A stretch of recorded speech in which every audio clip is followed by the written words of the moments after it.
Hi, I'm General Booty. I'm the quarterback at the University of Oklahoma, and you are now tuned into the greatest podcast on turf. Enjoy. What's going on, guys? Welcome back to this week's first exclusive segment. We got our weekly best bets. Last week we went 3-3. Terrible. You let us down. I did. I'm sorry. You know, it happens. You can't be right all the time. I talk like shit me. to Vegas and I get cooked. Yeah. Shit happens, Vegas. I'm sorry. And now I'm talking shit, so I'm probably going to go 0-3. But, it's fine. Because I'm not. My first best bet, I'm just going to start. Okay. I'm feeling good about this one. I like this one. Cowboys, Eagles, over 51.5. If it makes you feel better, you touched this game a couple weeks ago and it didn't work in your favor. Yeah, but I took the Cowboys. Now I'm taking both of them. So, Game just screams under. This game just screams 7-3. Sleep, snooze fest. But if I'm being honest, it seems like the games that are in Dallas that I remember have been all high scoring. Yup. Am I wrong? Probably. However, I'm looking at it right now. Last year was 34-40. Those were backup quarterbacks. The year before that, 2021, it was 41-21 Dallas. Being pretty good. Year before that, 37-17. Dak in general is really good on turf, and he's really good at home. And this is a home game for the Cowboys, so you don't have weather to worry about whatsoever. You got an Eagles team that just got embarrassed by the Niners. That's not going to continue. They're going to be able to score points on Dallas. Dallas defense is good, but they're good. And they allow yards, but they force turnovers. That's kind of the defense that they are. And that defense can allow a lot of points. We saw DK Metcalf just put up 3 himself. I think Dallas had success after watching that 49ers game and how they destroyed the Eagles secondary. Dallas is going to be able to exploit that. And I think Philly's going to have success after watching what DK Metcalf just did, and they're going to be able to exploit that. Yup. 51 is not that much. I feel like this screams 35-28 football game.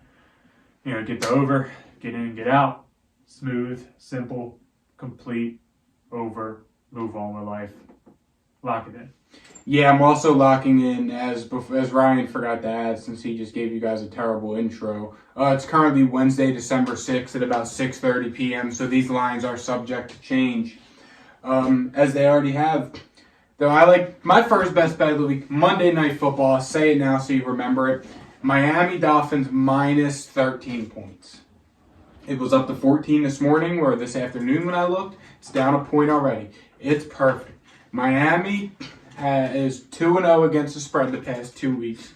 Could even be going back further, but because I've taken them the past 2 weeks and they've covered. Miami puts up points against bad football teams. That's what they do. The Titans secondary, awful. Arguably worse than Washington, who they hung up almost 50 against last week. It's simple as that. You bet the good teams to win. When you have an offense that is as explosive and powerful as Miami's, with a bunch of speed and different weapons and a bunch of different things they all do good, you take them against a very bad secondary. They're going to cover their spread with ease in Miami on Monday night. My next game is the Packers-Giants under 37. This is an 8:15 game, but this is not an occasion. You always bet the over on occasions, but this is not one of them. This game just screams under to me. I believe it's going to be raining. Even if it doesn't, you got a backup quarterback in the Giants playing against a pretty good defense in the Packers. The Giants they just played the Patriots not that long ago, and it was like 7 points was the total. And It was very bad. 17 points was the total. It was hard to watch. I feel like the only way that they get to 37 in this game is if the Packers put up 30. And I don't see that happening. This game just screams 20-7, if they get 7, 20-10 tops. I got the Packers winning this one. I don't have the Giants doing much. I think the Giants are in a position where they're starting to realize that they're a high pick for a reason. The Packers are in a position where they can easily be a playoff team this year. Shouldn't be, but they can easily be a playoff team. Either way, give me this under. Yeah, I took all favorites this week. I like the Ravens minus 7 at home versus the Rams.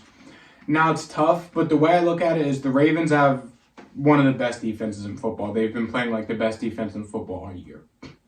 You got a banged up Puka Nacua with a shoulder. You got Matt Stafford that plays very bad when he has pressure in his face, playing against a very heavily invested, very good, very blitz-heavy Ravens team.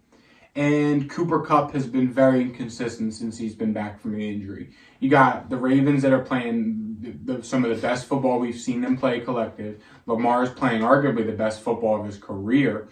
This just screams Ravens win the game by a touchdown, by more than a touchdown. If you want, buy it down to 6.5. It'll probably shift a little bit more closer to game day. But I like the Ravens -7. It's easy money. Finally, my last best bet is the 49ers -10.5 against Seattle.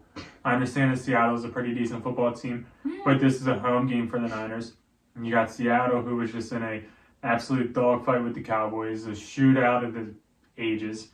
And I just don't believe in their football team, if I'm being honest. The last time they played against the 49ers, just 2 weeks ago, they got blown out 31-13. I feel like we see a similar situation here. I think the 49ers have turned into a football team that people don't like to see. Their players got hurt for that 3 weeks, and people started to count them out. Mm-hmm. And they are immediately the 49ers that we all know and recognize and love. They are a team to beat, if not the team to beat in the whole entire NFL. That's what they look like right now. And I think that they imposed that once again against Seattle. People are saying that, they just played the Eagles. They might be in for a letdown. No. This isn't the type of team to do that. If it was the Cowboys, sure, I'd understand it. If it was the Chargers, sure, I'd understand it. But the Niners teams like the Niners, teams like the Patriots back in the day, like they just don't have letdown games. They're just good. And I think that the Niners do that this week and blow out the Seahawks, who just... blow out the Seahawks, who I don't think are as good as... And they're not even playing good. They're going to blow out the Seahawks. Yep, thank you. Next, my final best bet of the week, I like the Texans -3.5. Simple as this, they're playing the Jets. I know the Jets have a good defense, but they don't. Zach Wilson told Robert Saleh no, he didn't want to go back to being the starter. And they cut Boyle. Did they get Trevor Siemian, was it? It's Ripien, I think. Brett Ripien is who it was.